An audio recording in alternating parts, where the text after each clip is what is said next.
تخيل معي انك تكون عامل توصيل بيتزا بسيط، بدك توصل طلبية، فجأة بتلاقي قنبلة مزروعة برقبتك ومجبور تسرق بنك كامل. وهذا اللي صار مع براين ويلز، مع قاتلة خبيثة جدا بعام 2003. كنت ميتا في بحور الغي والإثم غريقا يا جماعة بهالعالم تسمع أشياء غريبة وعجيبة، ومن بين الأشياء الغريبة والعجيبة هي الجريمة يلي صارت بأمريكا. الجريمة صارت ب 2003 لما بنت اسمها مارجوري أرمسترونج اجتها ضيقة مادية، وقررت هالبنت تفك ضيقتها بطريقة بشعة جدا. بالحقيقة هاي الضيقة المادية ما كان لأنه عندها مشاكل بحياتها أو أمراض بدها عمليات جراحية مكلفة أو شي تاني، لا أبدا، البنت بس كان بدها مصاري لحتى تدفع لقاتل مأجور بس. ايه بس قاتل مأجور مو زيادة. رح تسألني ايش بدها بالقاتل المأجور؟ كان بدها القاتل المأجور بس لحتى تقتل أبوها تاجر غني لحتى تاخذ الورثة منه. هالعاقة الوالدين ناس غريبين يا زلمة. المهم لحتى تجيب المصاري خطرت عبالها خطة جهنمية، استدرجت عامل توصيل بيتزا لمكان مهجور واجبرته على سرقة بنك في المدينة. وشلون اجبرته برأيكم؟ حطت قنبلة موقوتة على رقبته بس. هذا الزلمة هو براين ويلز، اخر عمره 46 سنة، عامل توصيل بيتزا. تخيل اخر عمرك رايح تسرق بنك. العالم ايش يحكوا عليك يا زلمة؟ مالنا فيها. بيوم من اخر الايام السعيدة لهالرجال اجى طلب على المطعم يلي عم يشتغل فيه، والطلب هو قطعتين بيتزا صغار بس.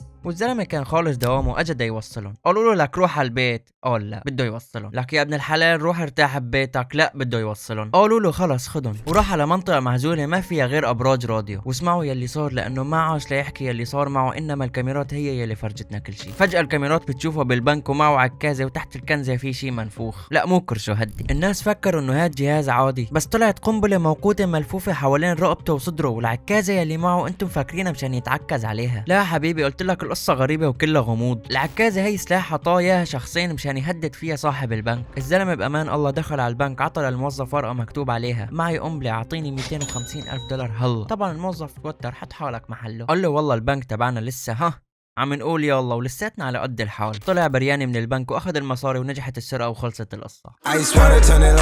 عبمزة عزيزي المتابع لا تزعل. هو الزلمه صح اخذ مصاري من البنك، بس طلع ومعه 8700 ودولارين عدا ونقدا. قلنا لكم البنك على قد الحال يا جماعه، منين دا يدبروا له 250 الف؟ بعد ما طلع برياني من البنك الشرطه لحقته، لانه الموظف ضحك عليه ودق للشرطه، والناس يلي موجودين هنيك كمان دقوا للشرطه.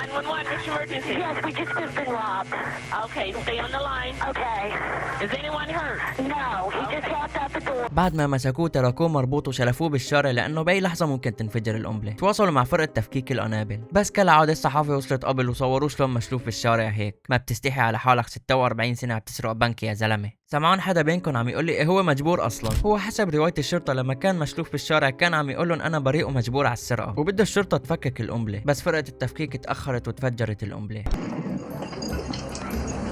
بعد تحقيقات طويلة من الشرطة عرفوا انه مغضوبة الوالدين ورا هاي القصة كلها، وهي مجرمة معروفة وصاحبة سوابق، يعني سمعتها طيبة بين المجرمين. هاي الجريمة عملتها بالتعاون مع الوسخ كينيث بارنز، وهو مصلح تلفزيونات. انه التلفزيونات كانت في تطور، ومصلح التلفزيونات كان ترند وقتها. خليك بمصلحتك. لا، وفي وسخ تاني معهم كمان اسمه بيل روثيس. المهم هذا الوسخ كانوا بيعتقدوا انه هو صانع القنبله، وب 2004 كان بيلعب موت بسبب هداك المرض، الله يبعدنا عنه ويشافي جميع المرضى. ما راح اقول اسمه مشان ما اكل كف من الوالده. والمرض وصلان للغدد الليم فايش هالمقطع الصعب يا زلمه. المهم يعني الزلمه خالص. اجوا الشرطه قالوا له لك يا زلمه انت ميت، اعترف وارتاح وريحنا. لا وما والوسخ مصلح التلفزيونات نفى انه متورط بالجريمه، بس بعدين اعترف انه هو حط عداد القنبله. بعد ما مسكوهم للوسخين حققوا معهم زياده مشان عامل البيتزا برياني، وخود الصدمه طلع برياني متورط معهم كمان. وات؟ كان متفق معهم وكل شيء طبيعي، بس ما بيعرف انه القنبله كانت حقيقيه الا بعد ما شدوه على جسمه. ولما عرف هيك وصار بده يهرب هددوه انه رح يفجروا القنبله، مشان هيك ما كان عنده حل غير انه ينفذ الاوامر. وهي الطلبات كانت مهمات لازم يلحق يعملها قبل ما تنفجر القنبله، بس ما لحق. ليش ما لحق؟ لانه مسكته الشرطه. اتمنى اذا كنت مصلح تلفزيونات تكمل بالتصليح، واذا كنت عامل توصيل بيتزا وخلص دوامك اطلع على البيت فورا وارتاح. وهذا اللي صار والله وبس.